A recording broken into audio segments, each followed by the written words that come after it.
What it is a website like this, kind of like a normal website, but it's got a Web3 connection to a wallet. In this case, it's the Phantom wallet. And I have an NFT inside this wallet, which is this static image of a dragon.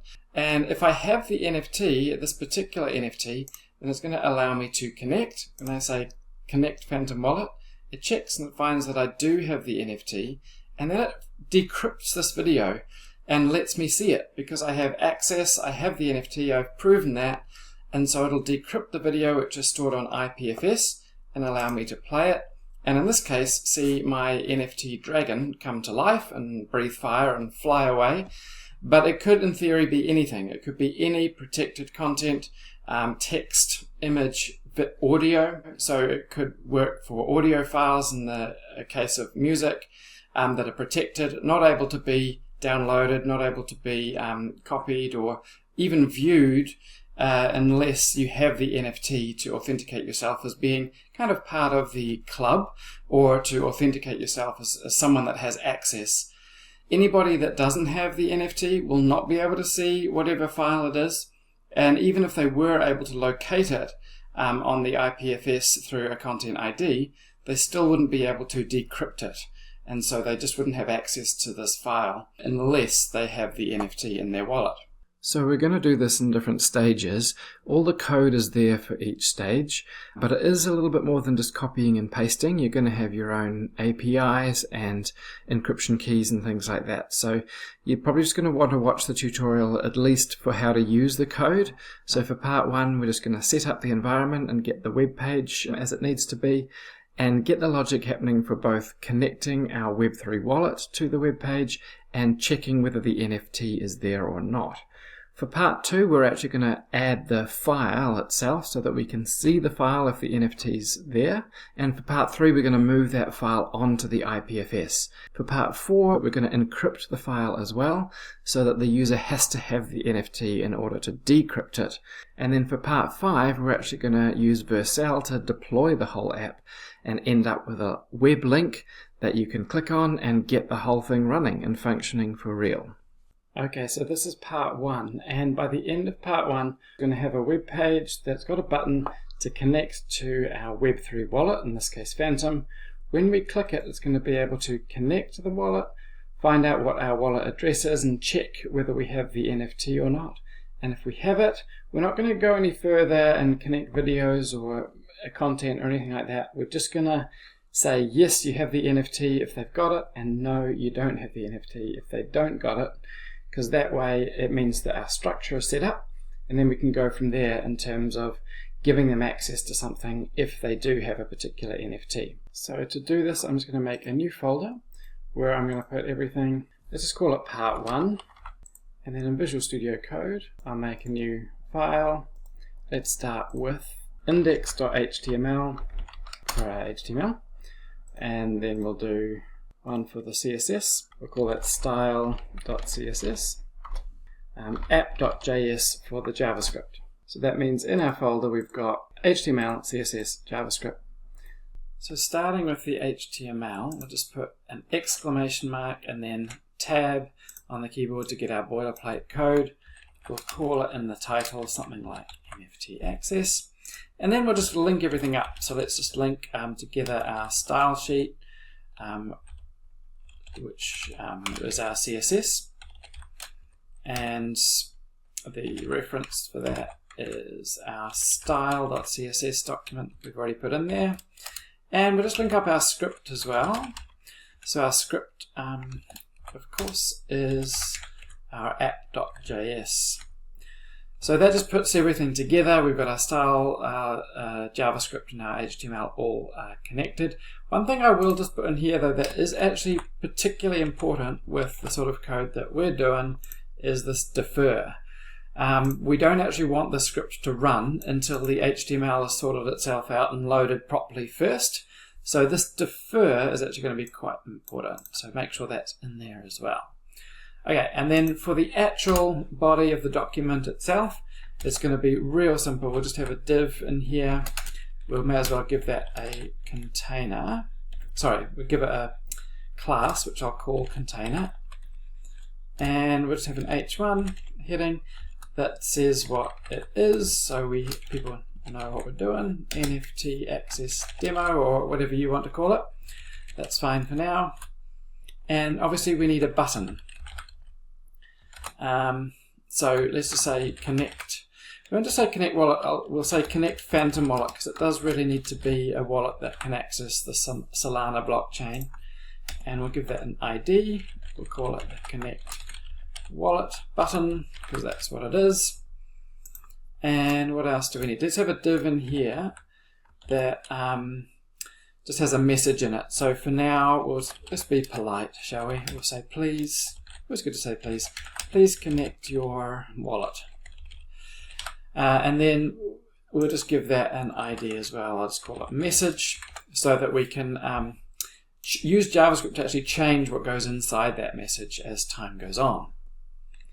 So for the CSS, apologies if you were hoping to learn heaps of CSS in this tutorial, that's not what it's about. So I've just pasted in some CSS that I used earlier. And before we write any actual JavaScript code, let's just open this up in the browser. Yep, CSS, HTML is all working fine.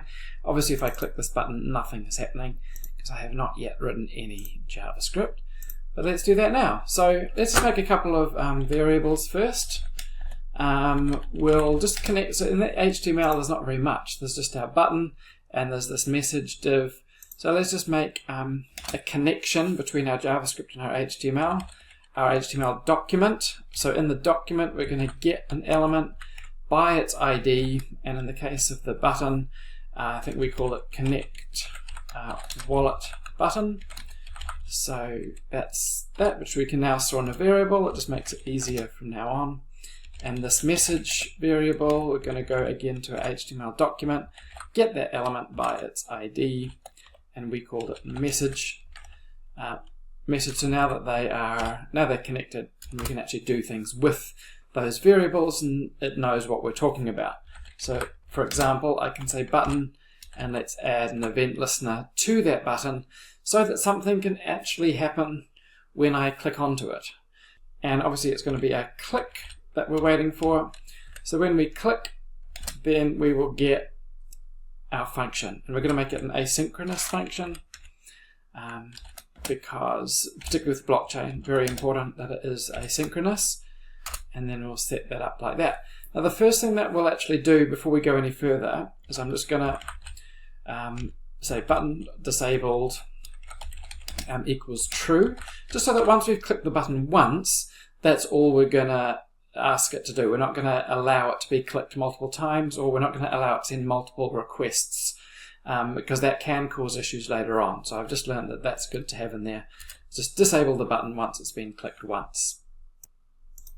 And then to actually engage the Solana blockchain, I'm going to put a variable here called provider, and we're going to store in that an object that's going to get injected into our window.solana, and that's what it injects into our app from the Solana blockchain, and we'll store that in our provider variable because it's Solana is the provider in this case. And we're just going to put in an if statement here in case they actually don't have a Solana or Phantom wallet in there. So if they do not have a Web3 provider at all, or if they do, but if it's not Phantom, provider dot is Phantom. So by the way, the exclamation mark means sort of not. So if provider is not, or provider is Phantom is not, then it means that they don't have a Phantom wallet. And so what we'll do is we'll give them an alert that says something like Phantom wallet not detected. Please install. Be polite again and say please install it. I think we'll just say button dot disabled. We're going to make that false to enable the button again once they've installed it, and we'll just use a return to get us out of the function if that's the case. So if they don't have a wallet, then we'll say, oh well, let's leave it there for now until you install it, and we'll make that button active again so that after they've installed it, they can come in and click the button again. Okay, so from there, hopefully they do have a Phantom wallet installed, and so then we're going to structure this with our try, catch. It's very sports-like, isn't it? Try. I'm from New Zealand, so we talk about tries and catches. It just sounds like a summer, really. And then finally, and for the finally, again, if they do have a wallet, by the time we run through all of this function, we'll just say button.disabled equals false. We'll just enable that button again. So we're saying it's false that it's disabled. In other words, it is enabled once we get to the end of that function. But assuming they do have a wallet and a Phantom wallet, we want them to connect to the Solana blockchain. So I'm just going to make a variable in here which we'll call response. And what we're going to store in this variable is hopefully a response back from the Solana blockchain. So we're in an asynchronous function here, so we're going to put this keyword await in there. And we're going to wait for the provider, which in this case is Solana, to connect. And what will probably have to happen is the user will have to type in their password, or they'll have to approve the app's connection to the blockchain through their wallet. So that's why it has to be asynchronous. It's not going to happen immediately, but once that happens, we'll know, hopefully, and let's get it to say that in the console. Once it's happened, we'll say wallet connected. And then after that, let's put in there the response, what comes back from the Solana blockchain. So we can actually test this out already, but I'm not going to be able to test it really just by opening it in, from the file. I need to serve this. So I'm going to make a local server happen. So I'm in my command prompt or terminal if it's Mac. Now, if you do not have Node.js installed, please stop the video and install Node.js. There's plenty online to show you how to do that, but you'll need Node.js for this, or something where you can do live server in VS Code if you want, but you are going to need to serve this locally, however you want to do it. But if you do have Node, you want to go npm install if you haven't already. Globally install live server. If you don't know what I'm talking about, just pause the video and use ChatGPT or search online or something. But we need Node.js and installing the live server so that we can just go to our where we've saved our files. In this case, for me, it's in the G drive. Just change our directory into, I called the folder part 1, I think.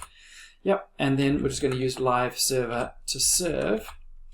Now this is also why it's important that you call your HTML document index.html, because then it'll automatically find it and know that that's the starting point for serving our app. So I actually don't want it in that browser, so you can see I'm serving it locally here. So I'll just copy that and we'll put it into this browser. Get to that one.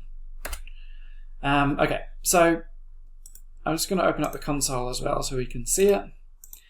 So now if I connect the wallet, it says wallet connected. So that means it's worked, basically. And we've got all this information that comes back in the response. Before we look at that too closely, I'll just also show you here window, if I just type in the console window.solana, that's the whole thing. That's the whole object that gets injected into our app, basically, and you can see all this information that comes back from the Solana blockchain, including the public key here. If I expand the public key, you can see it's actually got my wallet address there, so we'll use that shortly. But in the console it's saying wallet connected, and then it's got some of that information from the Solana blockchain coming back in that response variable. So that's great, that is all working. Let's do what I mentioned, which is actually to get the wallet address showing, and we'll actually store that, I think, in a variable as well. We'll call it wallet address. And that's going to be our response that comes back from the Solana blockchain, but in particular, it is that public key. And we're also just going to make it a string. So I'll just add this to string method so that we're getting the data properly. and we'll store that wallet address with that public key in our wallet address variable, and then we may as well log that in the console. We'll just say wallet address, and then we'll actually put that wallet address variable in there so that it can show us what the wallet address is. Put that into our message as well. So message dot text content equals, we use backticks here, these are not quote marks, because I actually want to put this variable into what shows in the browser. So I can use backticks in the same way that I would use quotes to say something like connected. Oops. But then I can use this $sign thing and the fancy brackets to actually put in a variable. Okay, so let's test that out now. So I'll save the changes and I'll come back to my, I shouldn't need to refresh it, it's all automatically reloaded through the server. And now what it does is it gives us the wallet address from that response from the Solana blockchain, and it says connected in the browser, and it gives us the wallet address. So we know, yes, probably good for security as well. We go, yes, that's the wallet that I'm supposed to be connected to. Great. So from there, we can move on to the actual point of the whole thing, which is now that we've connected to the wallet, we'll check whether or not they actually have the NFT. So we'll make a function, I'll call it check NFT and display message, which is a very long name for a function, but at least it's descriptive and tells us what it is.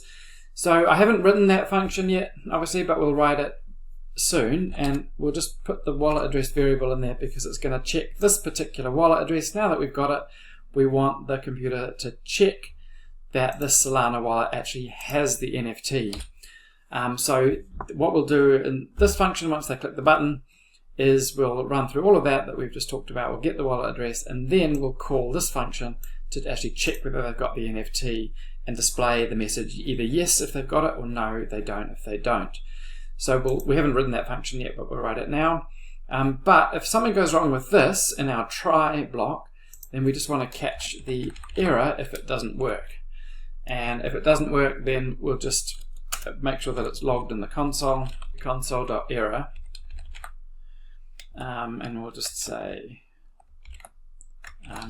wallet connection failed to let them know. Actually put the error in there as well. And we'll also do the same in that message div that we've got.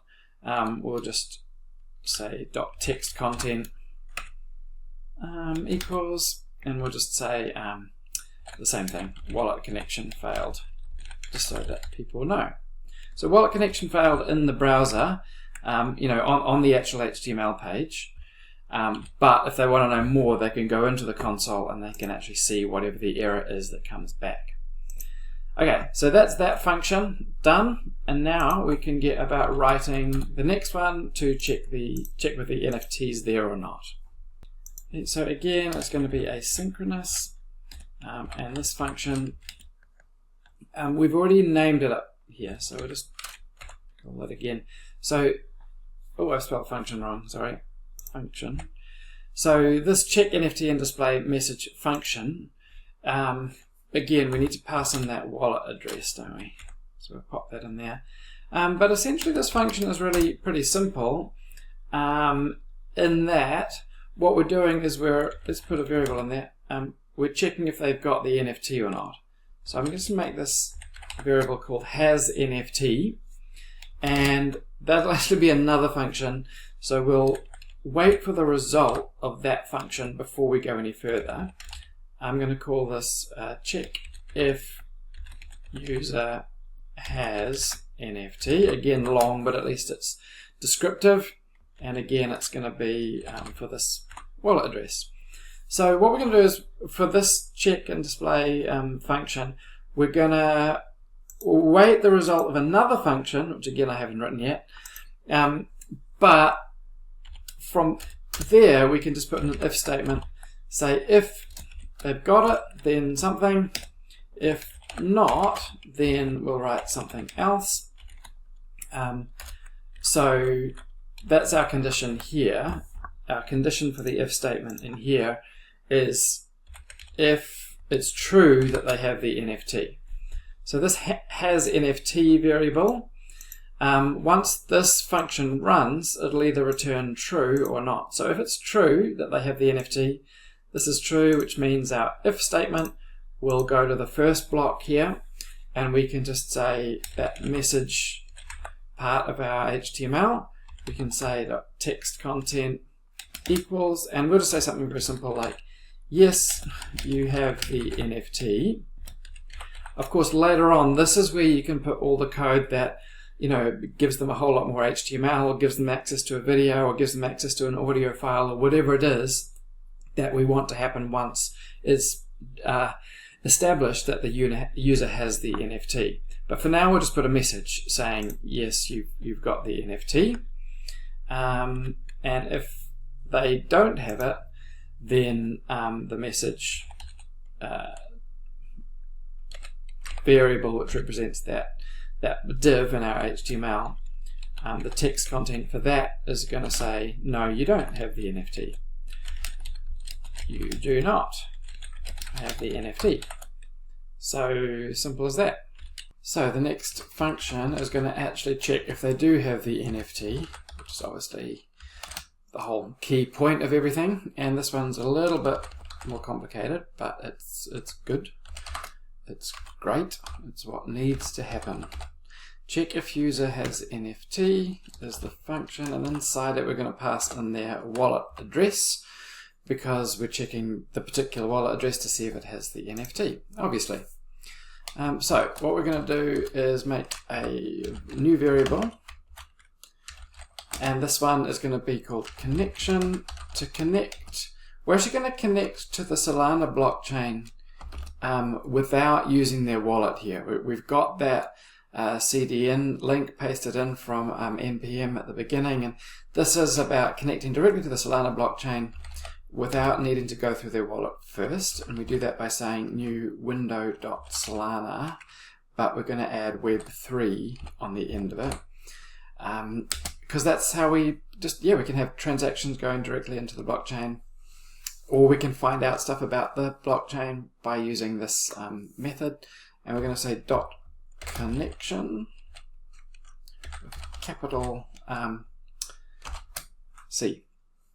So in here, we're going to need to put in the way that we access that Solana blockchain. It's sort of like a gateway to it. And to do that, we're going to go to a website called Quicknode to get ourselves in touch with a Solana node. So you might need to you will need to make an account for this, but you can sign in with Google, and it's free. This one's just asking me to verify through an email. Asks me what I'm wanting to do. I'm wanting to build a Web3 app, and now I'm ready to go. So I'm going to go to endpoints here to make an endpoint, and I'll just click create endpoint. And it is on the Solana blockchain that I'm wanting to do that for.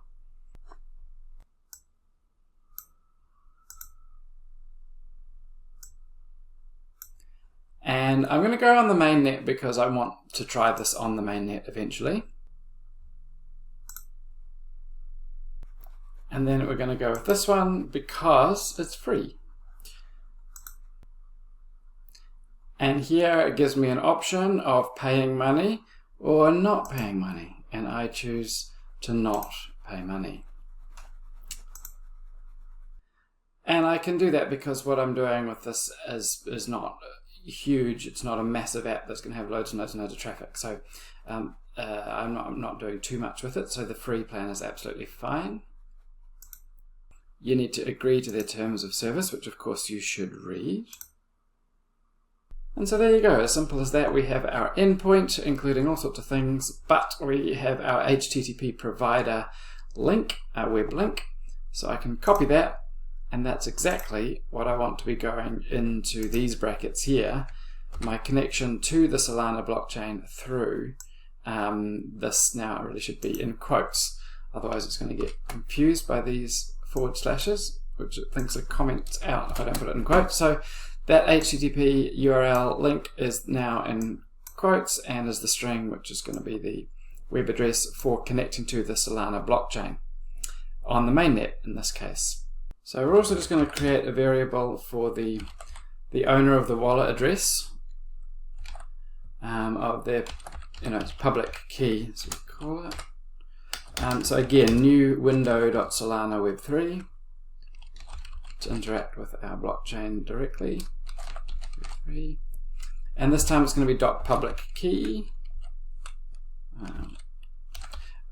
We just want capital letters for public and key. Oops, key. And then in the brackets, obviously, goes their wallet address again. But we're just going to store that in a variable called owner public key. So we're not even going through the wallet, but we are using that wallet address to look it up on the Solana blockchain to see whether they own the NFT or not. And then obviously we need to tell our program what the actual NFT mint address is, so that it knows what it's checking for. We're saying, does the owner of this wallet have the NFT or not? Obviously we need to tell the computer what NFT we're referring to. So window.solana web3 public key again, but it's not a wallet address that we put in here this time, it's our actual NFT mint address.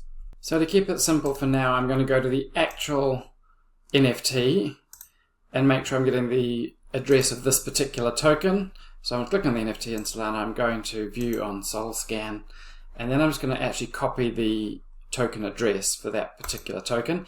Now obviously in the long term you might want to reference a whole collection rather than an individual NFT, otherwise we're doing it one at a time. But if I'm checking that they have this particular NFT, then I put in the address for that token.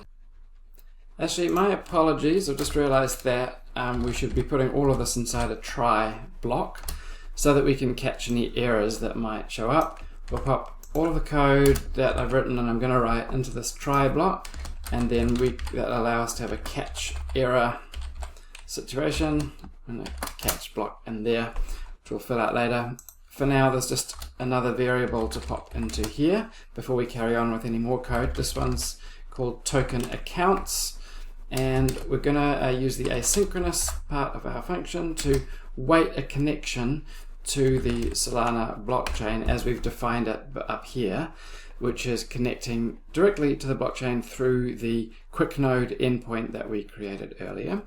And this is going to be actually looking at the accounts, looking at all the accounts in that user's Phantom wallet. So we're going to get it's called past, like it makes it easier to read, not a past as in Ghost of Christmas Past, but just past as in past, parsed. Token accounts by owner. That's the owner that we've going to be defining up here with the owner's public key.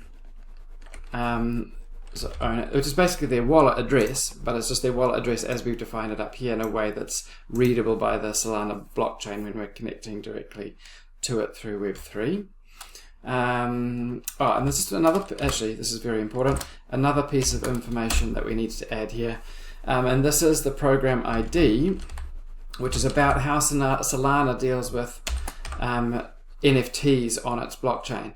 Just note, by the way, this is not ID with a capital D, it's capital I, but D is lowercase. That's very easy to trip up on that, as I've discovered. So the program ID, again, we're connecting to the Solana blockchain through Web3, Solana Web3, and we're looking for another public key, just like a wallet address, but this one is for the NFT token program on the Solana blockchain, basically just talking about how they manage NFTs. So I'll show you what I mean. If we come up here in the Phantom wallet, just log back in. If I'm looking at an NFT on here, like this one, if I were to view it on SolScan like I have before, there's a token address that I've got, but underneath that you can see token program. So that token, that owner program, that's how NFTs are managed on Solana. There's the address for it there. So I'm going to copy that and pop it in here. That's the public key we're talking about. Oops, let me put it into quotes, which is very important. That's a string of our token program address. It's our program ID. So we're looking for an NFT is basically what it's saying, and we're going to check to see if it's the same one as the one that we want it to be. So in order to do that, we're going to return a value, but that's going to be to do with the token accounts. So, you know, all the accounts in their Phantom wallet. We're going to look at the value of that and see if there's something there. Now, it's to do with the account. We're going to make a function here with a bit more information in it. Firstly, there's the actual mint itself. And all this data that we get back from the Solana blockchain, we're going to go down into all the nested bits of data, kind of like opening folders inside of folders. So there's one called account, and then inside of that there's another one called account, and then there's one called data. It's like drop-down menus. Then we've got parsed again, and then info, and .mint, and that's getting us all the way down to that mint information that we're getting back from Solana. Mint equals, sorry, I didn't define that as a variable, sorry. So our mint variable equals all of that, and then we'll just make one more, which would be called token amount. And that's going to equal the same thing. It's going back to all that same data, the same sort of path, if you like. Account, data, parsed. But this time, after we get to info, instead of branching to mint, we're going to branch to token amount. Token amount, there it is. Yeah, and that'll give us, that's saying how many of these tokens do they have. Obviously they need more than, or they need one or more in order to say that they have that NFT. So that's what we'll do now. We'll just do a true or false that we want to return. Return true if this mint that we've defined earlier is equivalent to our NFT mint address as we've defined up here, which is that particular specific NFT that we're looking to check against. Just one little thing, we're going to put this to base 58 so that it can be read. So we'll just use that method so that it's actually readable. So does it match, but also do they actually own one? Have they, in addition, have they got one in their wallet? So we'll look at the token amount. In fact, beyond that, we're just going to look at the UI amount. It's another nested bit of data that comes back specifically to make it readable for the user interface. Do they have at least one of those? So more than 0, in other words. Is there more than 0 of these tokens? That's, you know, NFT. That's what T stands for. There more than one of these tokens that they have in their in one of their accounts in their Phantom wallet. So if they do have one, that should hopefully now return true. And if they don't, then it should return false because there's not one there. But there could be an error. So if there's an error, we'll just log that error in the console by saying there was an error checking the NFT. And then we'll just put that error in there so that they can see what the problem was, hopefully. But we are just also going to return false if that occurs, because obviously we don't want it returning true if there's an error. That would be silly. So just one little thing that we're going to add now after that, and that is just a little thing in case their wallet disconnects. So we'll just say window.solana with a little query, and we'll just say on the event, so we're waiting for an event of them having a disconnect, that's what I'm looking for. So if they're disconnected, we'll just pop a function in here for that event occurring, which is to say that we will, so I meant to press enter in here, that we're going to get that message div in our HTML, and we'll just put the text content in there to say that they've been disconnected. Please reconnect or something like that. We're sort of talking about their wallet, so I might just say wallet disconnected. Okay, so something along those lines. All right, let's test it out. Moment of truth. Hopefully we're working. Let's come back to where we were. Refresh it. Connect the Phantom wallet. It checks the wallet address, tells us what the wallet address is, and it says yes, you have the NFT, because we do in that wallet. So all working hunky-dory. And if we didn't have the NFT, if I were to come back to a different browser, one that doesn't have the NFT, it says no, you do not have the NFT. So working beautifully, and that is part 1. So for part 2, what we're going to do is add a video. If they have the NFT, then they'll be able to see the NFT come to life. This is the image of the NFT, but I've used Kling AI to bring it to life, to make it a video. I won't talk too much about that now, but maybe I'll do a Kling AI video at some other time, perhaps. But basically, if they've got the NFT in their wallet and they can see what it looks like as a static image, we want them to be able to connect their wallet, and as well as it finding their wallet address and authorizing it saying yes, you have the NFT because it's found the NFT in their wallet, it will also play them a video of that NFT that nobody else has access to. So we'll just do it with a video example. So I've put that video inside the folder where I've got all the other bits of code, and we'll start by editing the HTML just to add in a place for the video to go. So we'll make a div, we'll give this one an ID of, we'll call it video container first, for where it can sort of fit, and then inside of that is where I'll put my video element, and we'll name the video element, let's call it video player, and I'm just going to add one thing in here, and that is this thing, controls, and what that does is it basically just turns on a set of controls like play, pause, volume, etc. that you might want for a video. And I think that's pretty much all we need to do for the HTML. So for part 2, we're going to add some content in here, as well as it just saying, yes, you have the NFT. It's going to actually show them something, and it could be anything, use your imagination. It could be more text or an image or video or audio file.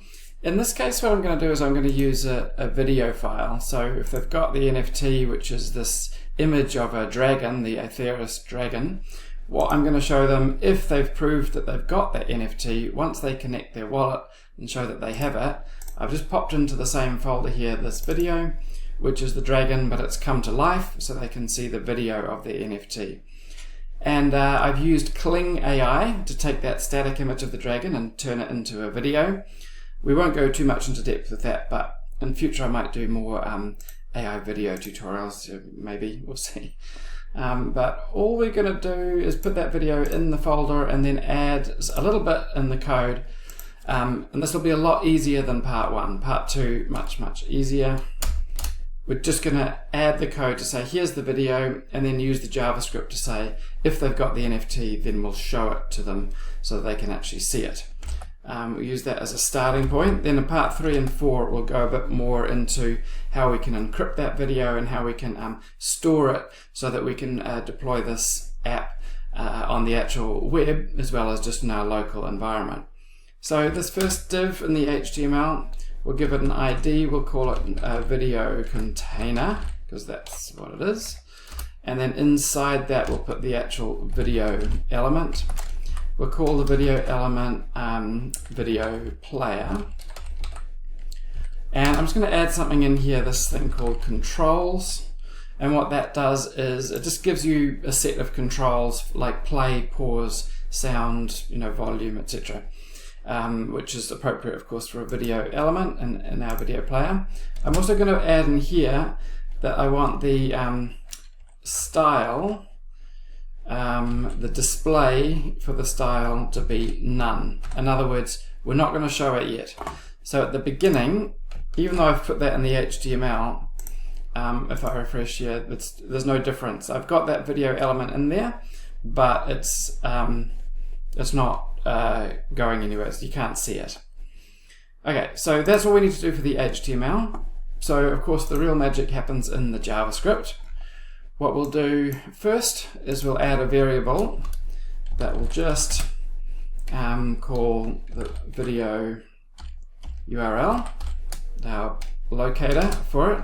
And for now, we'll just use the actual name of the video that's in our folder, which is Atheris. In fact, I think I've spelt that wrong, but let me correct that because it's got to be spelt the same way. It doesn't matter if there's a typo as long as the typo is the same in both places. So I've spelt that a particular way. I need to spell it in exactly the same way, of course, when it comes to putting it as a variable in here. Atheris.mp4, that's the file that I'm wanting to locate. Once I put that into the cloud, then I'll need a full HTTP link up here. But for now, that's just naming the video that's in my local folder. What we'll do then is we'll come down and we'll make a function to actually load and display that video. So I'll call it that. I'll call it load and display. And this should be a comparatively simple function. The first thing we'll do is just make those variables for the video container, which is just in our document. It's an element and the ID is the same. We call it the video container. And then we'll just do the same for the video player, just so we know what we're talking about. Get the element by its ID, and that ID was the same as what we've named the variable as well. Just how I prefer to do things. It keeps it nice and easy, at least in my head, to understand. And what we then need to do is we need to take this element here from my HTML, the video element, and we need to give it a video to play. At the moment it's not showing because that says display none, but even if it was, there'd be no video to display because we haven't indicated what that would be. So we need to give it a source. So I'm taking this video player element, which we've already defined up here, video player, and I'm going to say .src equals, and then I've got that variable now. I could put the actual name of where I want the video to come from, but if I use a variable, it means that it's nice and easy to change later when I start putting that video in different places. So let's give it that variable. And then there's one other thing that we just need to do. We need to take this video container and we need to say the style of that, the display is going to equal block. In other words, we need to show it. We need it to be visible. So once those two things are done, that should work. But what we'll do that we must not forget to do is actually call the function. So what we've done down here is we've defined the function, or we've declared the function and written the code for the function, but we actually haven't made it happen yet. And we want it only to happen if the user has the NFT. So if the user has the NFT, we will say load and display, and just the name of the function, put those brackets around it, and that's calling the function so that it actually happens. Alright, let's see if that works. I will come to the browser, refresh it, well, give it a go. Yep, it says yes, you have the NFT, and then it loads the video. Now the video is kind of big, so I'll just change the CSS a little bit as well.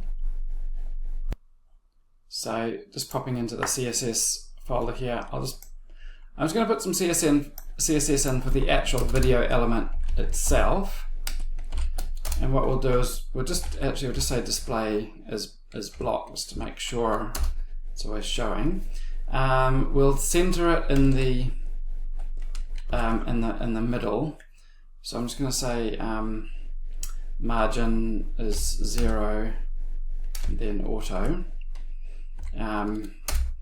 And because it's so big, we just want to control the size of it there. So I'm just going to give a max width of, say, 800 pixels. Let's also say that the width of it overall is going to be 100% of the container. There's probably a whole lot more CSS that we could do. Let's just leave it at that for now. And yeah, that's better. So we've got video a little bit more appropriately sized in the middle, and that happens if we connect to our wallet with the NFT in it, and it shows us the video. However, if I went to a different browser with a different wallet, one that doesn't have the NFT, if I were to try and connect, it says no, you do not have the NFT, so I never get to see the video of the dragon and moving. I just get denied because I don't have access, because I need the NFT to have access. So that's part 2. So for part 3, we're going to look at taking this video, and instead of having it locally, we're going to store it in the cloud, but because this is a Web3 app, we're going to store it in a decentralized kind of a way, and we're going to use the IPFS to do that. And later on in part 4, we'll look at encrypting that content so that if people have the IPFS content ID, they still can't actually load or see or find that content unless they have the NFT that we need them to have as access. So the first step, which we're going to look at in part 3, is taking this video and putting it onto IPFS, which stands for the Interplanetary File System. And we're going to go through Pinata for that. So we can just look for Pinata, and you'll find this link with the little, is that a llama? Or is it a Pinata maybe? I don't really know. But it's an icon that you can recognize. So once you're here, you can create an account. It's very nice and easy to do that. And you'll get to this point here where you have the choice once again of paying no money or paying money. And again, I prefer to pay no money. We are students. I guess it's crypto. We're looking at the Solana blockchain, and we discovered it through a YouTube tutorial from a very helpful tutor. So we start building, and now we're in this place where we can actually add files to the Interplanetary File System. So I'm going to add the video here, the Atheris video, and we'll obviously need it to be public so that it can be discovered by people that are using your app. And now it's on the IPFS, as simple as that. And it's got a content ID here that we can copy and use in our code. So that's what we're going to do, and it's really that easy. We're going to come to the place where we had this video URL before, and earlier I just had reference there to my local video file that was stored in the same folder as my code. But what I'm going to put here now is a link to the place in the IPFS where the video is now stored. So this thing here, I've copied the content ID, and that's important, but before I actually use that content ID, I have to write something else, which is a gateway in order to get to the IPFS in the first place. So if the world that I'm in right now is Web 2, but now that I've put it onto the Interplanetary File System, I'm going to delete that and put the reference to where it is on the IPFS. So I've got the content ID through Pinata on my, which is where it is on the IPFS. It's the content ID, and I need that. That's important. But I also need a gateway between this world here, the Web 2 world, and the more Web 3 world of IPFS.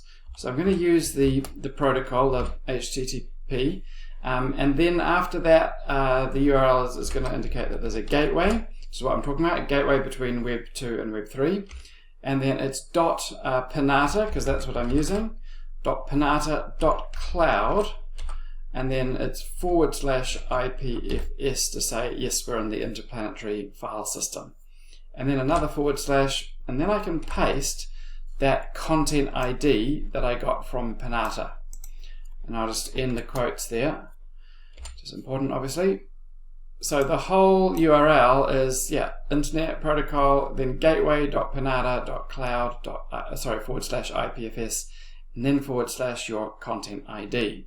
And hopefully, if we've done that, that's actually all we need to do to get the video loading through it being stored on the IPFS. So let's see if that has worked. So if we connect the Phantom wallet, it says, yes, you have the NFT, and it loads the video, which is exactly the same as what happened before, but the difference this time is that it's actually loading this from the decentralized IPFS, and it's not loading from our local folder. Even though we're serving it locally, it means that if it's stored in the IPFS, it means we've got a more scalable, sustainable solution for storing a lot more content using the system in the future. Okay, so in part 4, what we're going to do is we're going to encrypt our video so that it's not possible for anyone to view it unless they have the secret key for decrypting it. Now, because once we deploy this, I'm going to be hiding the secret key, it means that no one will actually be able to decrypt it, even if they know what the encryption method is, and even if they somehow are able to, well, it wouldn't be difficult probably to find the content ID, even if they've got that content ID of where the video, the encrypted video, is stored in IPFS, and even if they know the method in which it was encrypted, if they don't have that secret key, they're still not going to be able to decrypt the video and view it. The only way they will be able to do that is if they've got the NFT, and this code automatically works for them and decrypts the video for them. That'll only be actioned if they've got the NFT and it triggers that function. So this decryption function to decrypt the video is also on my GitHub for you to download. You can download the encryption script as well. Just take note that the encryption script is .mjs because it needs to be in a module form. So it needs to stay as .mjs for it to work. It needs to be modular. And the decryption function, just take note that I'm using all the same function names that I have made up and the IDs of the HTML elements and things like that, and the variable for the video URL. All of that is using my name. So if you've been following along and if you use different names or you've changed these variables, then obviously you'll need to update that for this decryption script to work for you. You can also use encryption scripts on things that are not videos, so text or image files or audio files as well. But any updating on that you can sort of have a look at and work out yourself if you want to encrypt something a little bit differently, or if you wanted to use a different encryption method. This one's pretty safe though. So let's actually run it. So you'll remember that in the video, the video is in the folder with all the rest of the code. That's the video there that I'm going to encrypt. So in order to do that, I'm going to go to the command prompt, or if it's a Mac, the terminal. And I'm just going to make sure that I'm in the folder that I need to be. I'm in the correct directory. So it's called NFT access. I know I called it part 1 for part 1 of the video, but I've renamed it to NFT access now. Just make sure that you know what the directory is that you're getting into and cd into that. And then you've got this encrypt.mjs script. We're going to run that and we're going to use it to encrypt this video. So to prepare, I'm just going to right click on the video and say copy as path, so that I've got the pathway to that video so that the command line can find it. And then you need to have Node.js installed. I'm going to say node, and then I'm going to run the script, which is encrypt.mjs, and then I'm just going to paste the name of that path, which is where so it can find the video, and press enter, and now it encrypts the video. Now there's two things that have come out of that. One is the actual encrypted video itself, and the other is the encryption key. Now that's the secret key that we need to keep hidden so that nobody else is able to decrypt the video. For now though, you'll notice that I've got the video and now I've got the encrypted video, and they are both the same size, which confirms for us that it's the same file. It's just that this one is encrypted, whereas this one is not. This is the normal one. So because we are using IPFS to store our content, I'm going to go to IPFS, and that's the normal video with the content ID, but now I'm going to add the encrypted video. So here's the encrypted video here, so I'll add that to IPFS, and that of course is going to give me a new content ID because it's going to be stored in a different new location on the IPFS, and it'll have a new content ID to identify that location, which is here. So now I'm going to copy that new location, that new content ID, and that's probably the first thing I can do is I can come to my app.js, and instead of the old ID, I'm going to replace that, get rid of that, and replace it with the new content ID that has just been made for not the normal video, but for the encrypted video. So once that's updated, I can come to the decryption function that I've downloaded and got from my GitHub. And you can just select all of it, copy it. I'm going to come to the app, app.js, where we're writing our code, and all the way down to this load and display function, which we had before, which was just taking us to that video URL, which was the old location. But we're going to replace that with the new function that's got the same functionality, essentially, in that it's, where are we? It's making these variables, and it's showing us the video. It's just that it's got all this extra logic to decrypt the video first. So you save that. So if we come to our command prompt, and I'm in the same folder, so I'll just get the server running again. And now if I connect the Phantom wallet, it says yes, you have the NFT, and then it loads the video. But before it loaded it, it actually decrypted it. So you can, one thing that the code does is it actually, at the moment, it's outputting some key information about the decryption, which is all stored here for the moment. But I was just proving it to us that it works. And then if I play the video, it's working fine, even though it's on that new location on the IPFS. And that's all good, of course, if it's running locally, but we want to actually run this for real so that we can actually have a proper internet URL where people can click on it and have this functionality without being able to see the encryption key. And we want to actually fully deploy it onto the web so that people can actually use it. So that's what we're going to do next.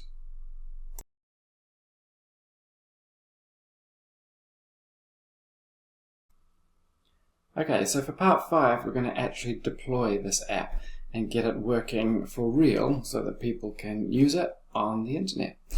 We're going to use a program called Vercel to do this. And if you haven't got a Vercel account, you'll need to create one. And you can sign up or sign in with GitHub. If you've got a GitHub account, it's probably the easiest way to do that and get it all working. So what we're actually going to do, though, is deploy the project from the command line. And then we'll come into the Vercel dashboard later. But firstly, make sure that you've logged in, got your account set up, and you have something set up with Vercel. And then I'll show you how to install it in the command line as well.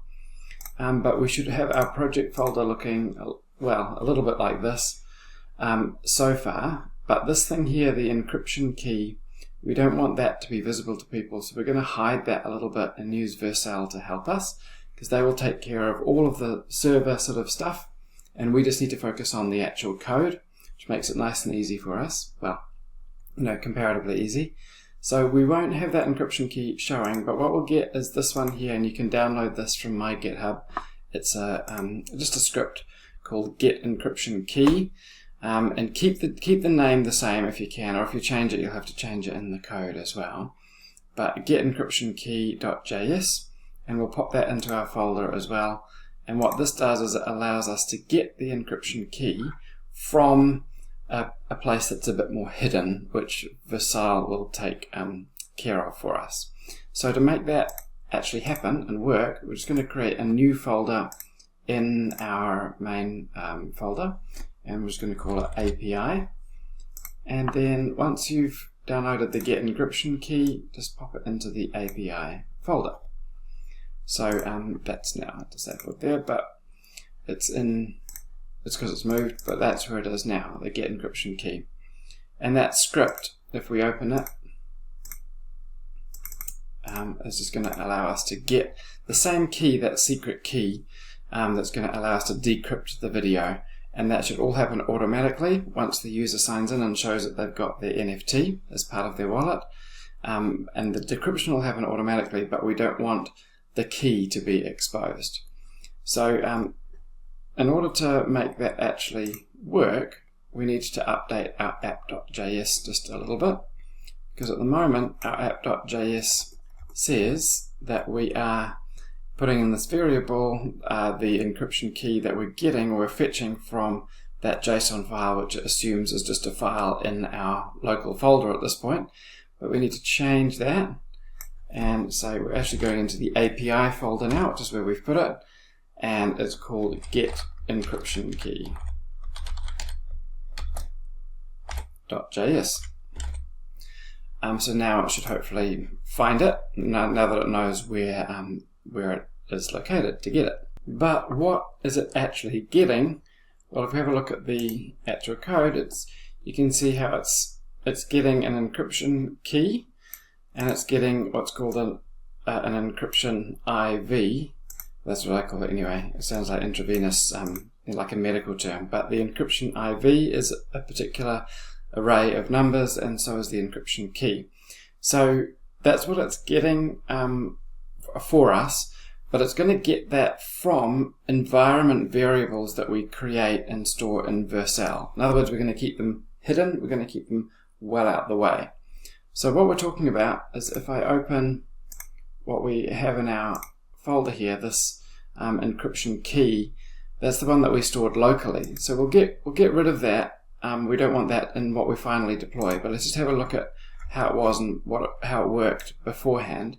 So we've got this key here, which is the first part, and then down here we've got the IV. So what we need to do is we need to take those two, that's the secret key. We need to take those and we need to store them in our Vercel environment variables so that Vercel can handle them, and when it runs this script, it's going to grab those secret numbers and store them in these variables in a way that the user's never going to be able to see those. So Vercel will sort of be able to handle them, and they'll be used to decrypt the video, but the user will never know what they are. Also, finally, there's just this one more file from GitHub that you'll need to download from my GitHub. It's this IPF proxy JavaScript file.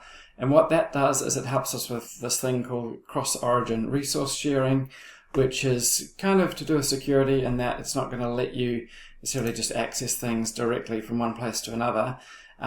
So by having that link in the browser, that can sometimes just cause us some issues. So what we're going to do is we're going to actually get the link to the IPFS resource, our video, by calling this. So we're going to move this into our API folder. So inside the API folder now, we should have both the encryption key and this IPFS proxy. I'll just show you what it looks like briefly. And what that does, along with our encryption key, these are things that we want to be used, but we don't really want them too much towards the front end, either because it can cause issues or because we don't want people being able to ever have access to this encryption key. So that's why we're structuring it that way. We've got this API folder, and you'll see a bit more once we use Vercel, like how that's working. But in the API folder, we've got both this IPFS proxy file, the JavaScript file, and this get encryption key as well. So to make that actually work, we'll come back here now into our app.js, our main code, and we just need to add we'll break this apart a little bit. So we're going to add a content ID variable, and we'll put the content ID here. So that will be this one here. So after the / of IPFS, I'm going to take everything from that point on. That is my content ID. In fact, I'm going to get rid of it from there and put it up in here. It must be in quotes, of course, because it's a string. And of course, that's also in the Pinata as well. So we could also just copy it from here if we wanted. It's the same thing as the content ID from where we've stored our encrypted file now in IPFS. And then instead of this full link, which is, like I say, could cause problems with the cause, doesn't help our cause, the cross-origin resource sharing. And in fact, we'll take out these quote marks as well, because we want to put backticks instead, because that'll allow us to get this variable inside our URL if we're using backticks. So we're actually going to find that IPFS proxy file, which is in our API folder, and then it's / IPFS proxy, is what we called it. And then we're going to just do a question mark and CID equals and then the actual variable itself. So use the $sign with the fancy brackets, and we'll just put our CID variable in there. So it means that we're getting that file and we're telling it what the CID is, so that then when it actually comes to that part of the code here, it knows what we're talking about when we say CID, because we've mentioned that here in the variable called video URL. So that should make that file not only work and get the URL that we need to access this now encrypted video, but it should also mean that the way we're handling it like this prevents any CORS or cross-origin resource sharing issues that we might have. And so with that step done, we're now pretty much ready to actually deploy this thing to as an actual app that works for us with a real link that anybody can actually use and click on. That's the idea. And like I said, we're going to use Vercel to do that. So this is my project sort of area in Vercel. We're going to create a new project. We're actually not going to do that in the dashboard here. I'm going to show you how to do that through the command line. And what that will do is it'll essentially just take this folder and deploy it to Vercel. We'll make that as a first step, and then we'll need to put the environment variables in that are going to allow that encryption and decryption to work. But firstly, let's just tidy up our folders just a little bit, because I've got all these things in here that I don't actually need and that I don't want to be deploying through Vercel. So the API folder is fine. I've got the get encryption key and the IPFS proxy. And I want my index.html, my style.css, and my app.js to be in there, but I don't actually need any of these other things. So just be careful though, we don't necessarily want to delete them all, although I probably will be able to delete this, the original video of the dragon. We've got the encrypted video now, so we don't need the original one. You can keep it, of course, if you want, but not in this folder. And then this encrypted video, maybe I want to store that as a backup. Maybe I want to store the original video as a backup. But either way, we're going to take it out of this folder for now, and you can move it somewhere else. So I'll just get rid of that for me, just for however you want to do that, but it's gone. This encrypt script, you may want to keep that because you're going to want to encrypt more videos or more files later on. But for now, we don't want that in the same folder that we're going to deploy through the command line to Vercel. So we'll get rid of that as well. And this encryption key, you definitely don't want to get rid of that because we're going to need it.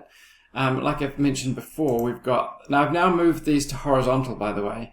They were vertical before, but I do actually need them to be all like that, like in a horizontal line, for it to work in Vercel. So make that change if necessary.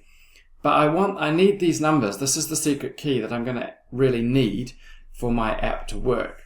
So we don't want to get rid of those, but at the same time, we also don't want them in the folder here.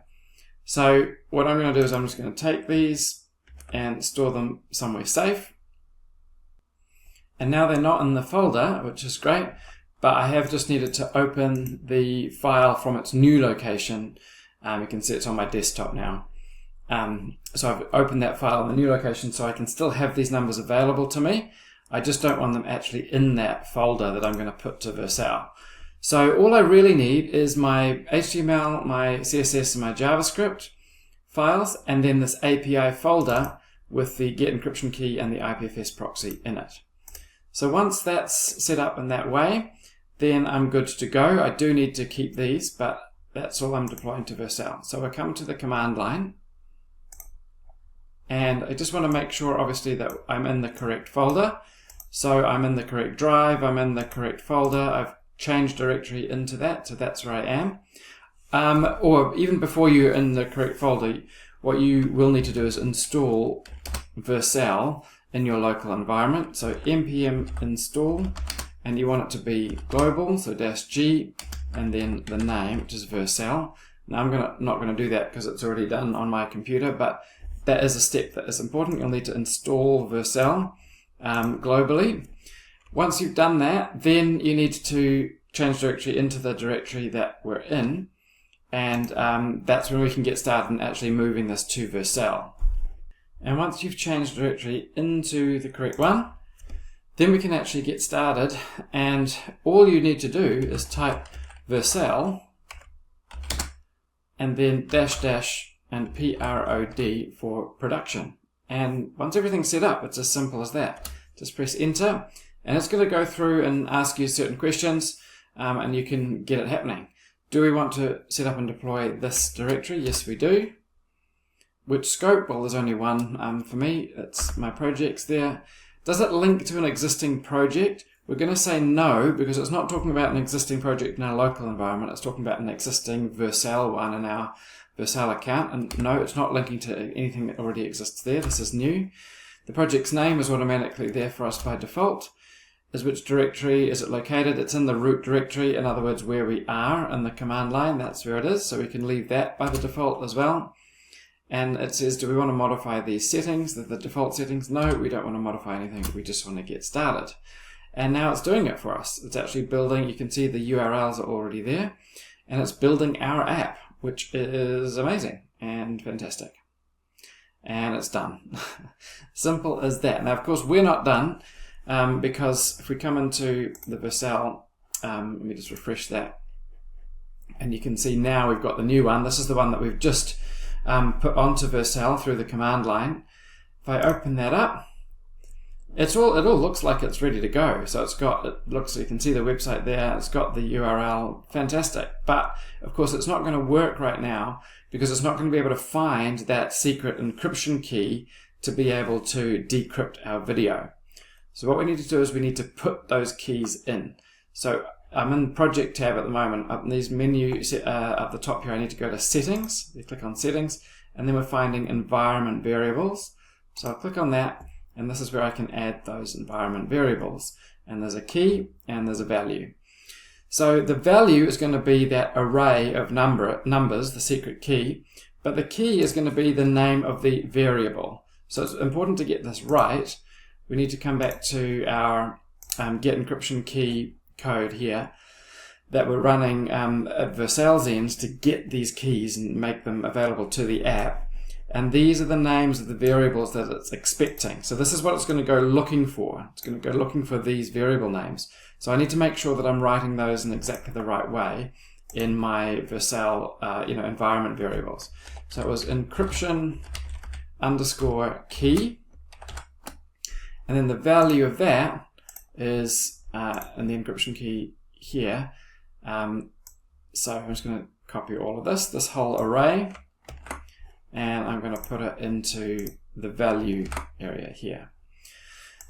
So that's the variable name, and that's the secret. We'll add another one, and this one is called the encryption IV, and the code has got that. Now it doesn't accept them to be vertically arranged in Vercel. If I had these all under each other, it wouldn't like that formatting. So do just make sure that they're looking like this, formatted like this, square brackets, and then one after the other with the comma. And so that secret key, these secret keys are now inside our environment variables in Vercel, and we can save that, and I'll redeploy later. But here they are, the environment variables, and that's what Vercel is going to go to find when it's reading through that get encryption key code, and it's going to then be able to use those keys and decrypt the video for us. But this is where it's hidden in such a way that the user is never going to be able to find out what these are. Now there's one more thing that we just need to do. We need to come down here to deployment protection. And automatically, by default in Vercel, it's going to say that this is enabled, but you'll see what it's doing is it's making sure that no one can actually use our app unless they are logged into Vercel, and unless they're a member of your team. Now, the people that we want to use this are not necessarily going to have Vercel accounts, and they're not members of our team, so we're going to turn that off so that the link can actually work for anybody, including us if we're trying it in different browsers. So with that done, now we've got everything deployed, but now we've made those changes, we've added the environment variables, so we just need to deploy it again. So Vercel -- prod for production, and we redeploy it, and it builds it for us, and it gives us these URLs as well, which we can actually use. So I will take this URL and I will copy it now that it's done, now that it's finished. Copy that URL and let's give it a go. I will paste the URL in the real life internet for real, and it authenticates, and there it is. There's our website deployed on the actual internet. And if I click connect Phantom Wallet, I have to enter my password, and then it's going to ask me to connect. And it connects to my wallet, and it looks for the NFT in my wallet, and this particular account does not have the NFT, so it's given me the message that I would want it to give me, which is saying, no, you don't have the NFT. So all of that is working fine, which is great. We've tested that. But to be honest, that's the easy part. It's just recognizing we don't have the NFT and then giving us that message. But let's try it now on a browser that does have the correct NFT. So if I paste in the same link, then it finds it for us. We connect Phantom Wallet. Now I'm going to connect to this one. And once I authorize, it asks me to connect. And then it says, yes, I do have the NFT. Now it's working on decrypting the video. And there it is. It's decrypted the video from IPFS using the keys which are in our environment variables. And now because we have this NFT, we can now click play and watch it come to life. So hopefully that works for you. Please let me know if there's a problem or anything that's not working for you, and definitely let me know if you've got suggestions or other things, other uses, other things that I could put on my website that we could try out and just explore the new world of Web3 together.